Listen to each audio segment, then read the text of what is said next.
Hi friends, is சாரி cinema base அப்டேட்டில் அடுத்தது ஒரு சூப்பரான ஒரு அப்டேட்டோடு வந்திருக்குங்க. நேற்றுக்கு நாகார்ஜுன அவர்கள் பார்த்தீங்கன்னாக்கா கூலி படத்தில் இணையறதாக அதிகாரப்பூர்வமாக அறிவிப்பு வெளியிட்டுதாங்க.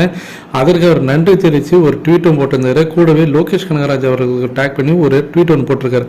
Looking forward to be sharing screen space with our Thalaivar அப்படின்ற மாரி போட்டிருக்காரு. ஸோ தலைவர்னு சொல்லிட்டு ரஜினி சார் மென்ஷன் பண்ணிருக்காரு.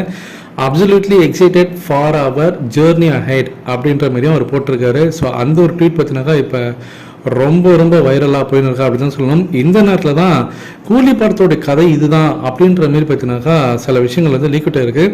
இது எங்கேருந்து அவங்க எடுத்திருக்காங்க அப்படின்னு பார்க்கும்போது வெளிநாட்டிலலாம் பார்த்தீங்கன்னாக்கா படம் வரதுக்கு முன்னாடியே, அதாவது படம் வரதுக்கு ரொம்ப நாளைக்கு முன்னாடியே அந்தந்த வெப்சைட்டில் வந்து என்ன போட்டிருப்பாங்கன்னா அந்த படத்தோடைய சாராம்சம், இந்த படத்தோட கதை கரு இதுதான் அப்படின்ற மாதிரிலாம் போட்டிருப்பாங்க அந்த வெப்சைட்லலாம்.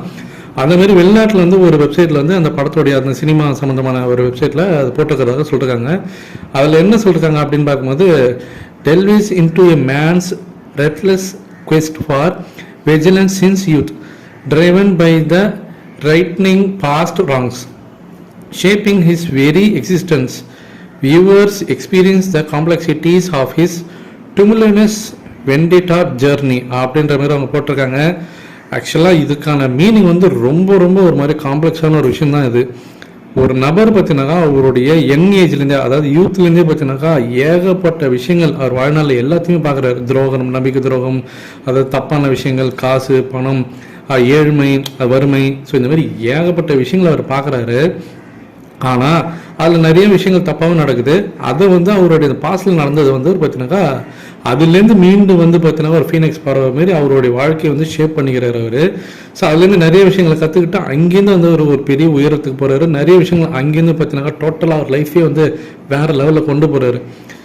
Viewers experience the complexities of his vendetta journey அப்படின்ற மாதிரி போட்டிருக்காங்க. ஸோ ஒரு பெரிய லாங் ஜேர்னி, அதாவது யூத்தில் இருக்கிறவர் பார்த்தீங்கன்னா, அதாவது ஒரு 20 வயசு பையன் வந்து அவருடைய ஒரு 40 வயசு வரைக்கும் அவரோட லைஃப்பில் நடக்கக்கூடிய ஒரு ஜேர்னி தான் இந்த கதை அப்படின்ற மாதிரி சொல்லியிருக்காங்க. இது ஜஸ்ட் ஒன்லைன் வேர்டு தான் இது.